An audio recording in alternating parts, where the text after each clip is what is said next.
First Contact's price.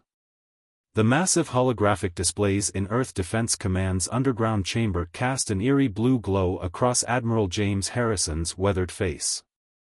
30 years had passed since humanity first detected the alien quarantine field that had enclosed their solar system, 30 years of preparation, innovation, and silent determination. Status report on the Prometheus, Harrison commanded, his voice carrying the weight of humanity's future.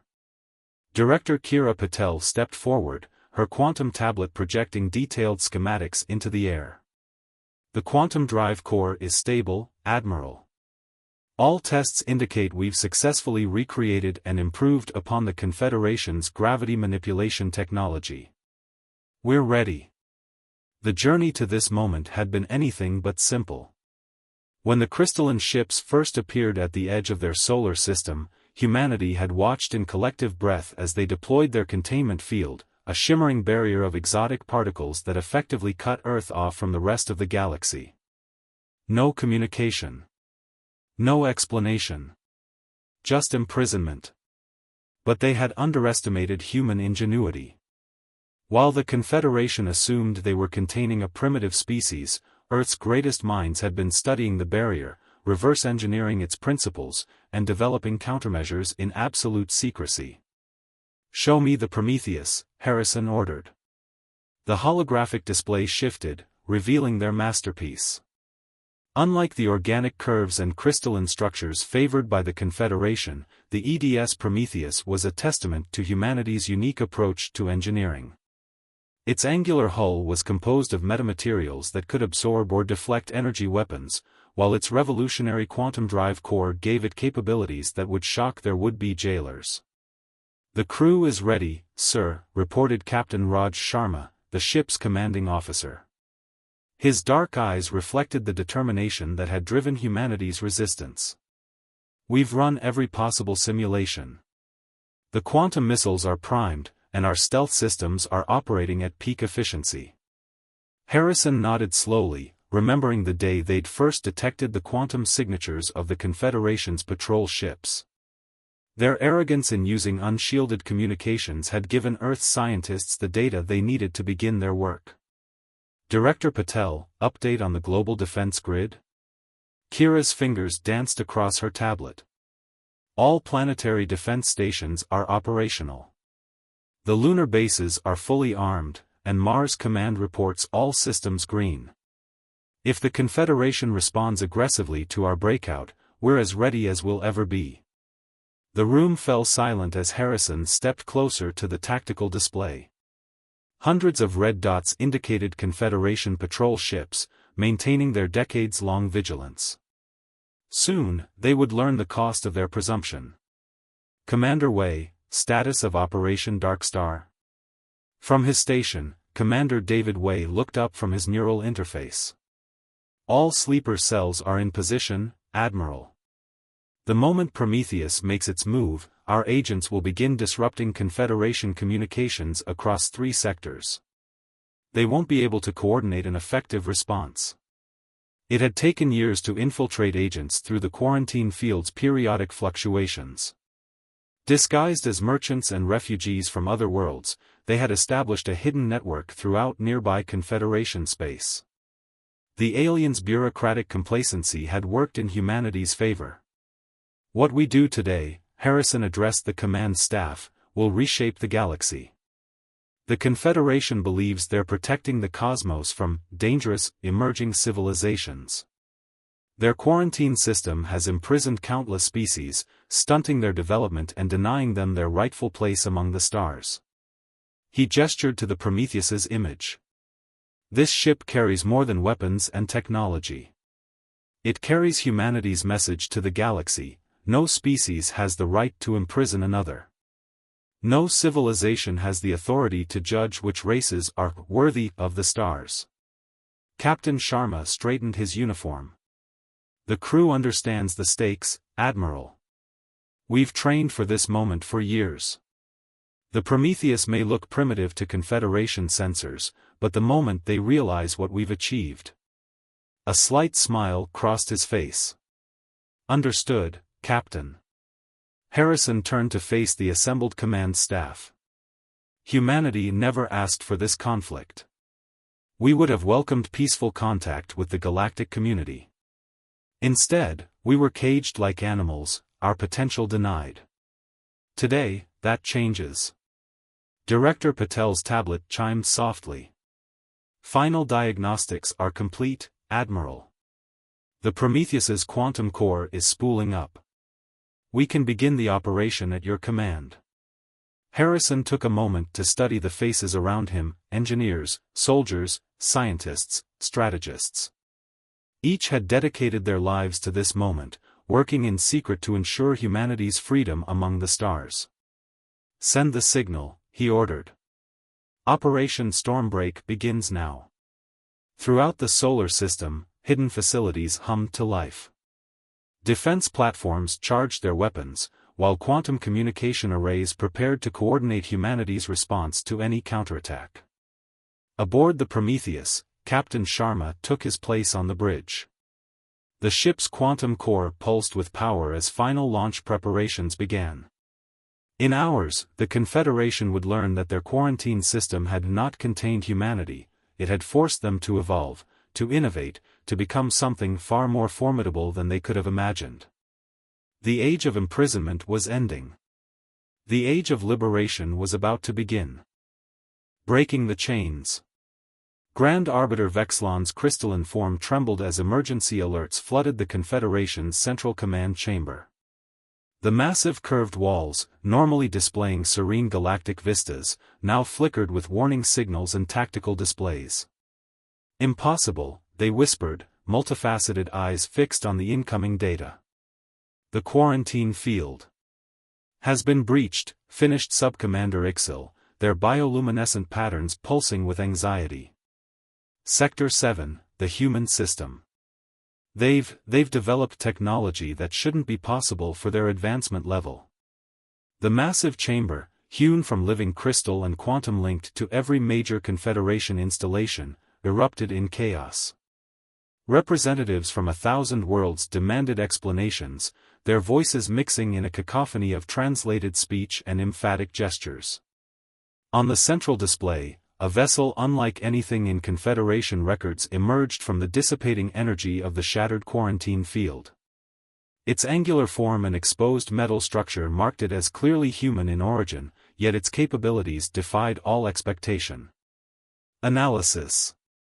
Vexlon demanded. The chamber's AI construct materialized, its form a shifting pattern of light. The human vessel employs previously theoretical applications of quantum mechanics. Their drive signature suggests mastery of gravity manipulation beyond current Confederation capabilities.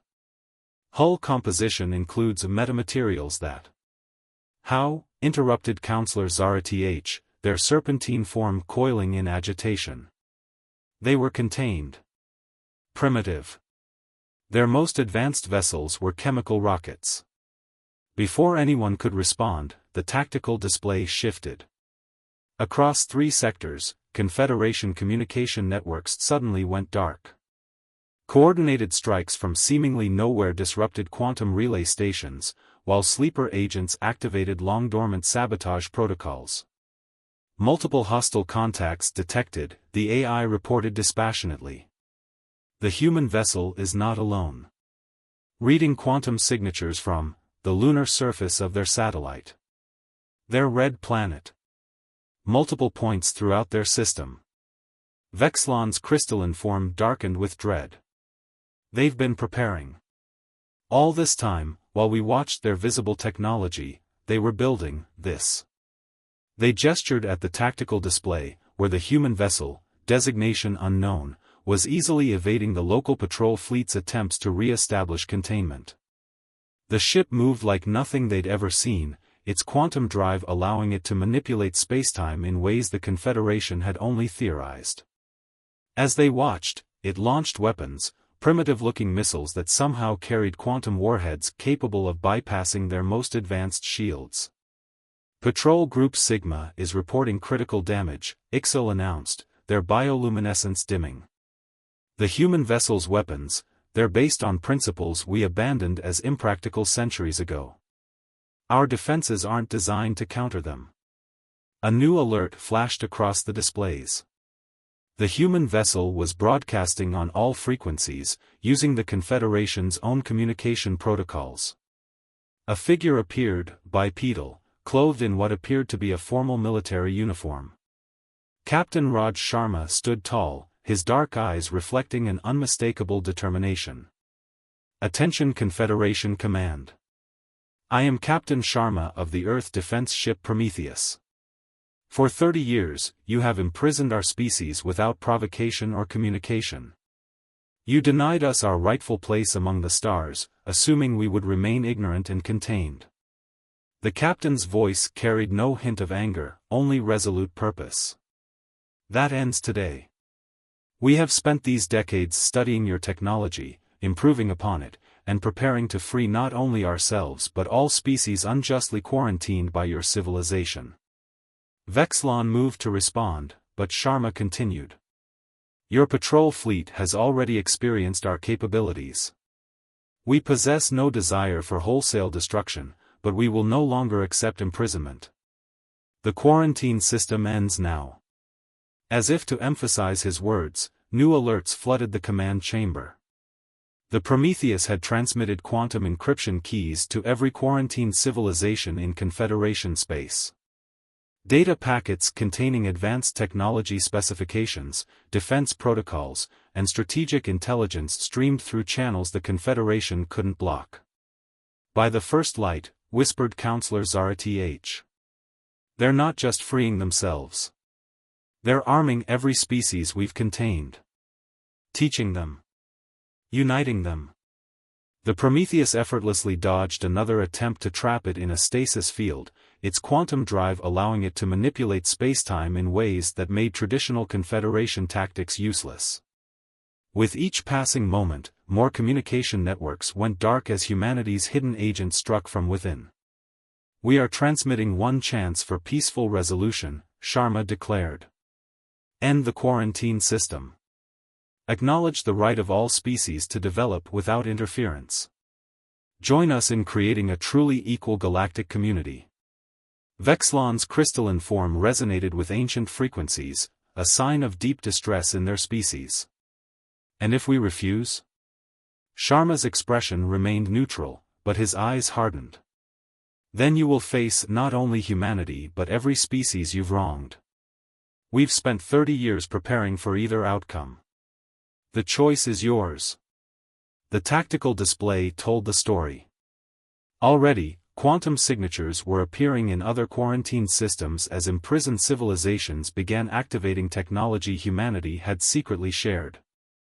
The Confederation's carefully maintained order was unraveling. "We need time to consult," Vexlon began, but Sharma shook his head. "You've had 30 years. We'll maintain position for one standard rotation. After that, we begin dismantling the quarantine system by force if necessary. Prometheus out." As the transmission ended, the massive command chamber descended into chaos. Representatives argued, threatened, and pleaded. But beneath it all ran a current of fear, not just of humanity's capabilities, but of the reckoning that was coming. In the tactical display, the Prometheus held position, its very existence a challenge to everything the Confederation had believed about emerging civilizations. And in quarantine systems across the galaxy, long-imprisoned species looked to the stars with new hope. The age of containment was over. The only question was whether its end would come through peace or revolution. The Hidden Alliance. Deep in the Arcturus sector, where the Confederation's influence had always been weakest, a remarkable gathering was taking place.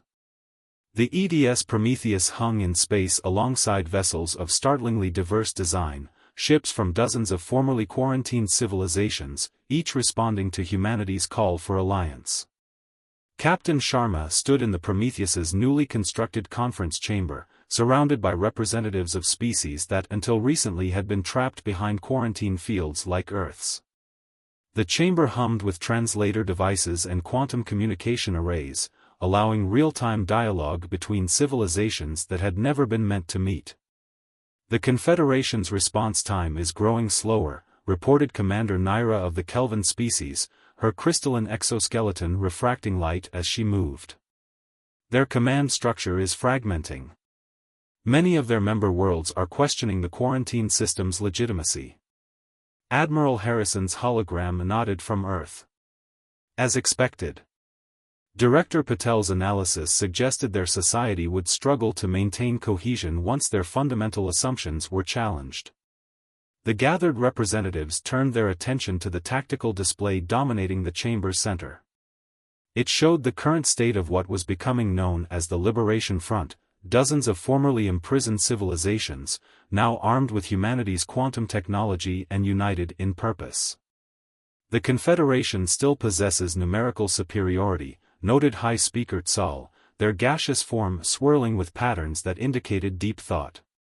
The Mist Collective had been one of the first to join humanity's cause, their natural ability to infiltrate systems proving invaluable. But their technological advantage is gone. The quantum principles your species developed. We had good teachers, Kira Patel interjected, her hologram appearing beside Harrison's. Every quarantine field failure, every patrol ship transmission, they gave us the pieces. We just assembled them differently. The chamber's mood shifted as first Guardian Racks of the Sentinel Collective stepped forward. Their biomechanical form towered over most others present, a reminder that the Confederation's fear of dangerous species had led them to imprison remarkable civilizations. The real question, Raxa's harmonics resonated through the chamber, is whether we strike now or wait for more allies. The Confederation's rimward territories are already showing signs of secession. Their own member species are beginning to question centuries of doctrine. Captain Sharma studied the tactical display. The Liberation Front now controlled nearly a quarter of what had been Confederation space, primarily through the simple act of revealing the truth. Worlds that had never questioned the quarantine system were now facing its reality, and many were choosing to stand against it. We've received another transmission from the Confederation Council, reported Lieutenant Wei from his station. They're offering negotiations, but with conditions. They want us to suspend our technology sharing program. A ripple of negative responses swept the chamber.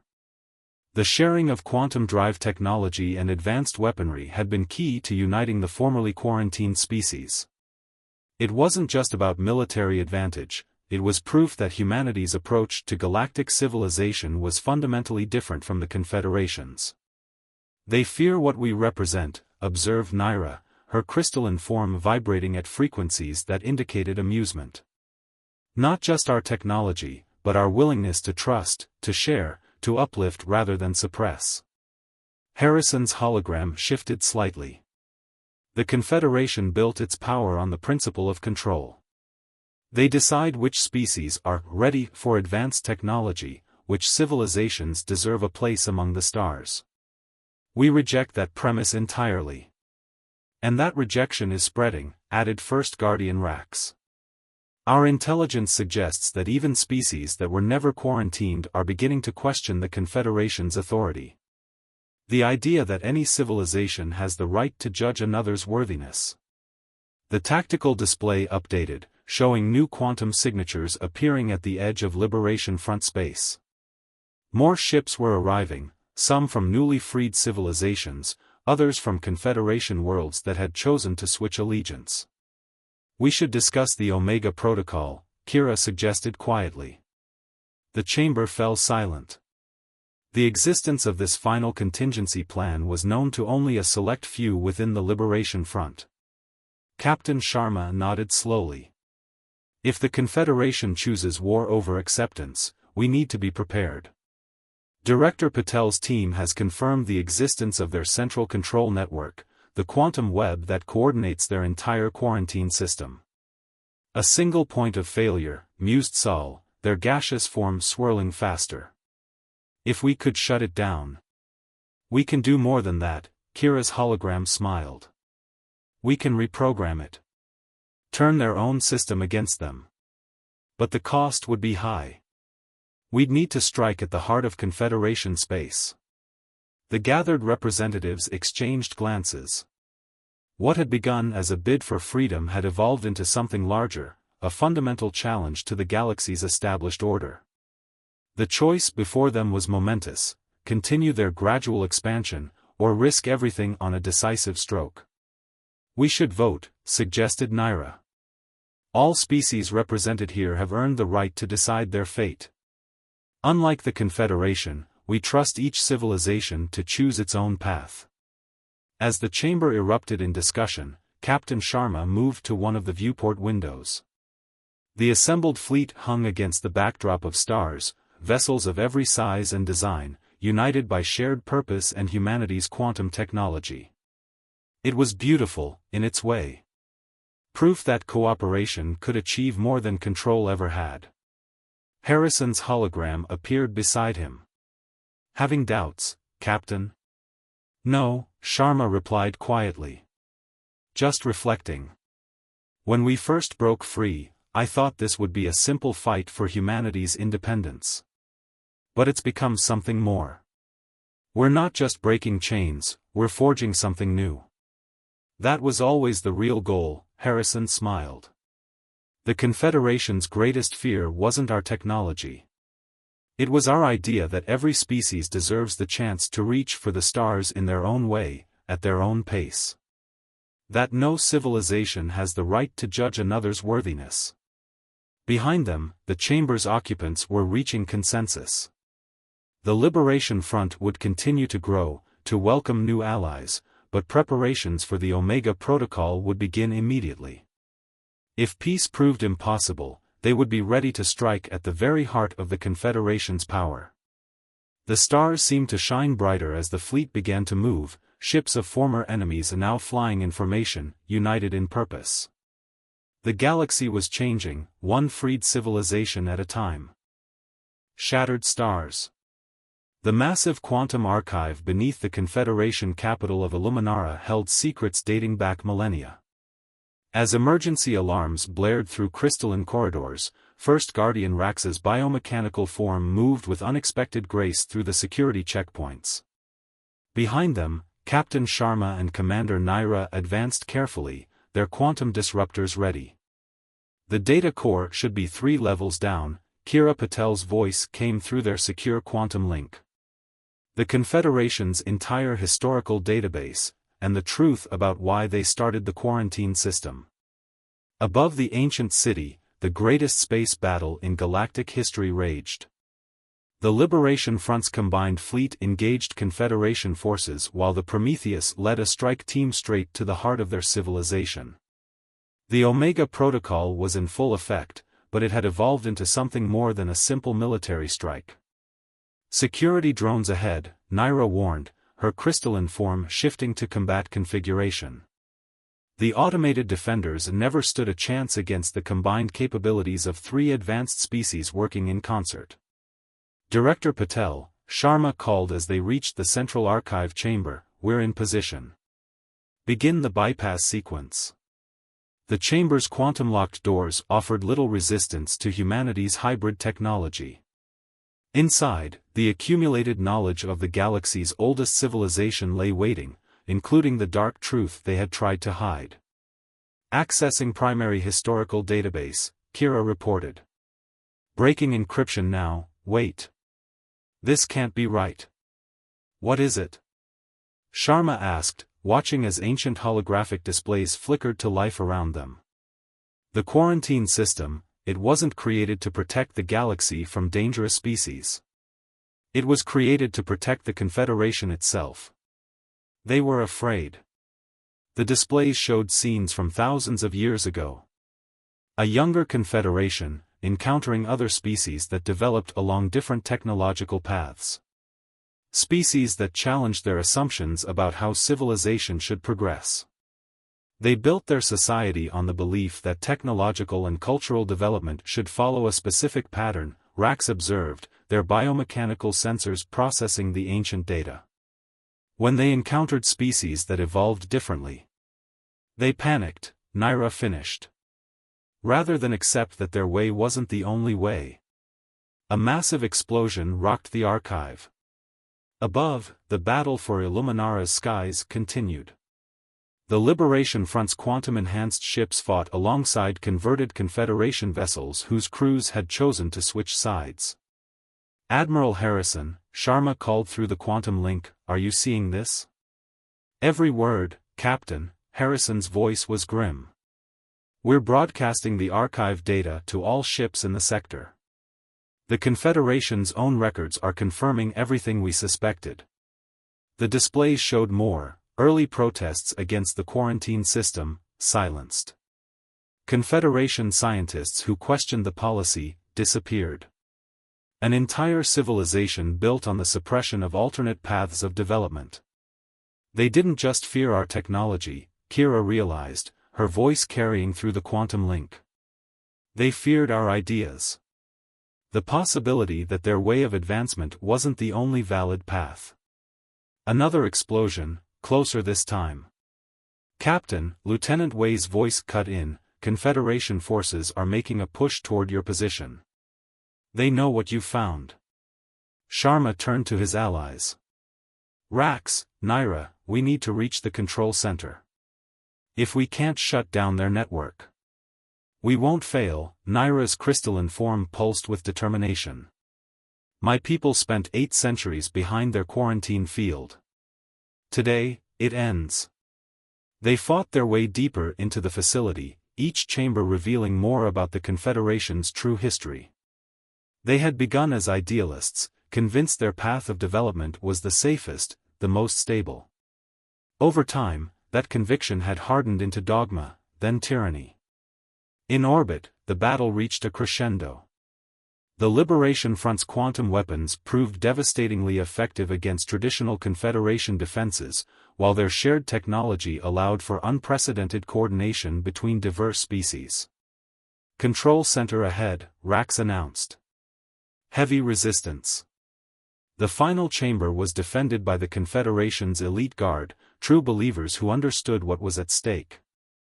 The fighting was intense, but the combined capabilities of human ingenuity, Kelvin crystalline technology, and Sentinel biomechanics proved unstoppable. Director Patel, Sharma called as they secured the room, "Begin the upload." "Initiating Omega Protocol," Kira confirmed.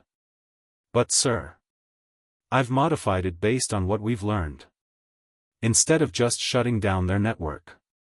The massive quantum core that controlled the entire quarantine system hummed as Kira's code took effect. Across the galaxy, quarantine fields didn't just fail, they transformed. The same energy that had imprisoned species now carried knowledge, sharing the true history of the galaxy with every civilization, Confederation and quarantined alike. The quarantine system was built on fear, Harrison's voice carried to every ship in the combined fleet. Fear of difference, fear of change, fear of the unknown.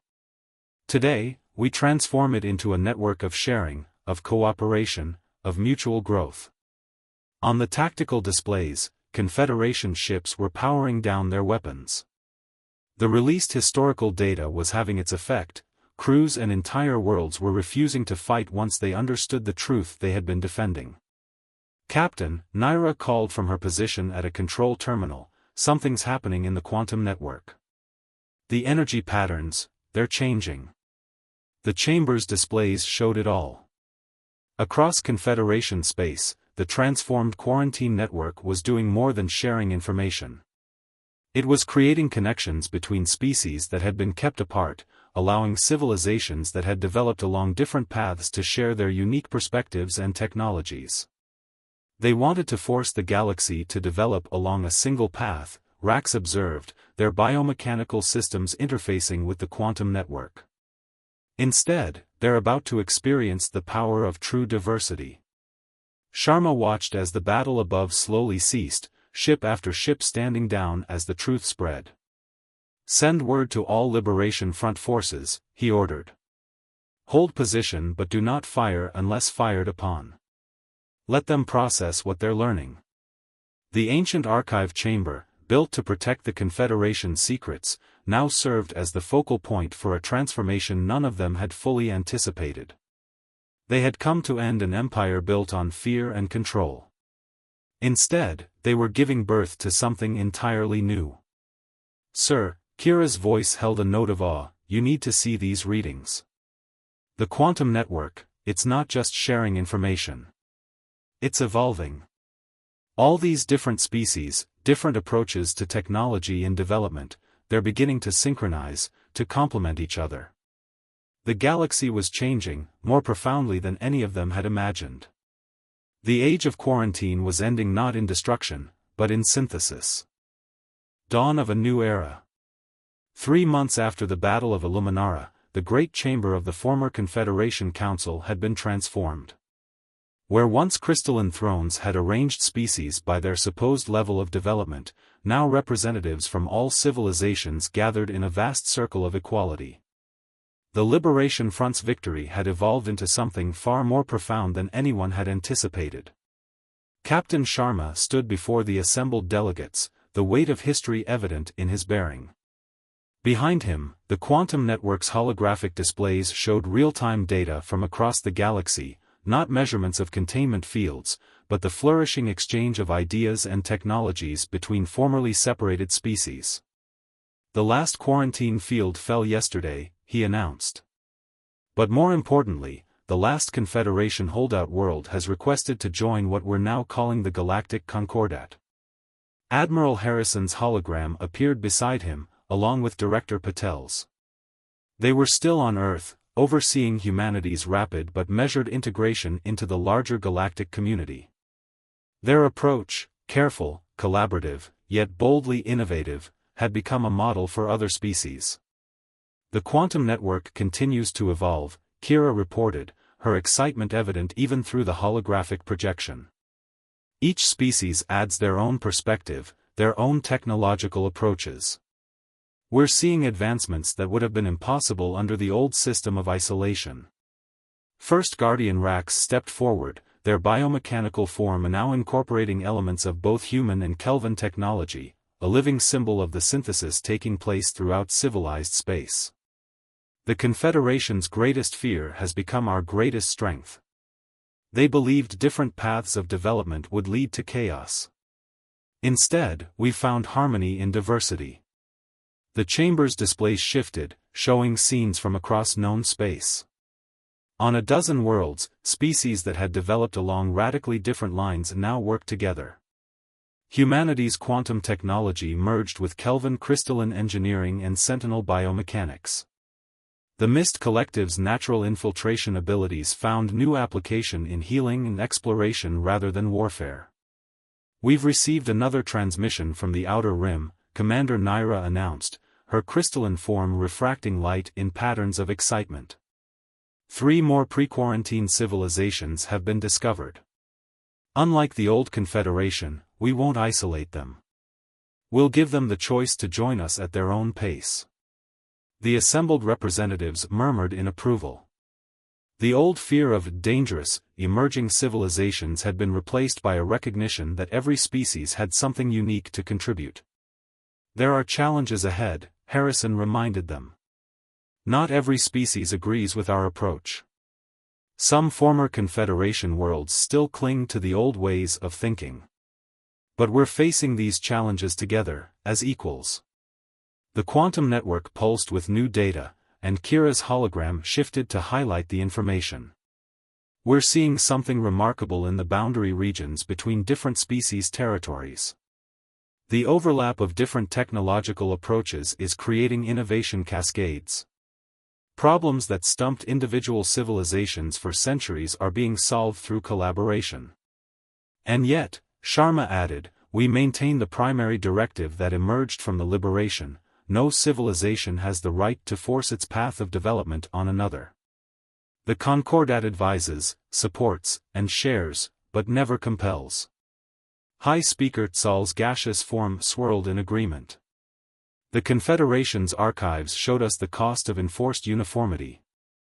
Our strength lies in cultivating diversity while maintaining harmony." The displays showed more scenes from across the galaxy. On Earth, crystalline spires now rose alongside traditional human architecture, while quantum technologies merged seamlessly with classical engineering. On the Kelvin homeworld, human-inspired innovations had revolutionized their ancient crystal tech. The Sentinel Collective's biomechanical systems now incorporated principles from a dozen different species. "We've received the final reports from the Reformation teams," Lieutenant Wei announced from his station. "The last of the Confederation's enforcer fleets has been converted. Their ships will now serve as exploration vessels, seeking out new civilizations to welcome rather than contain." Admiral Harrison nodded. "Appropriate. The stars should represent possibility, not prison walls." The chamber's mood was solemn yet hopeful as Sharma stepped forward again. 3 months ago, we fought to end an empire of fear. What we created instead was something none of us fully imagined, a true community of equals, each contributing their unique perspective to our shared future. Director Patel's hologram smiled. "The quantum network's latest analysis suggests we've only begun to tap the potential of our combined knowledge. There are regions of space we once thought impossible to explore, technologies we believed were mere theory. All because we dared to ask a simple question," Rax added. "What if our differences were not a source of fear, but a source of strength?" The gathered representatives rose as one as the quantum network lit up with new signals. Another civilization had been detected at the galaxy's edge, just beginning its journey to the stars. In the past, the Confederation would have immediately moved to contain them. Now, the Concordat prepared a different response, one of welcome, of sharing, of respect for their unique path. Captain Sharma watched the preparations begin, remembering the day the Prometheus first broke through the quarantine field. They had sought freedom, found allies, and ultimately forged something entirely new. The age of imprisonment had given way not just to liberation, but to renaissance. Above them, the stars shone with new promise. Not as distant lights to be feared and controlled, but as beacons drawing all species forward on their own paths, yet united in common cause. The galaxy had awakened to a simple truth, that in the vast cosmos, there was room for every dream, every path, every possible way of reaching for the stars. The end.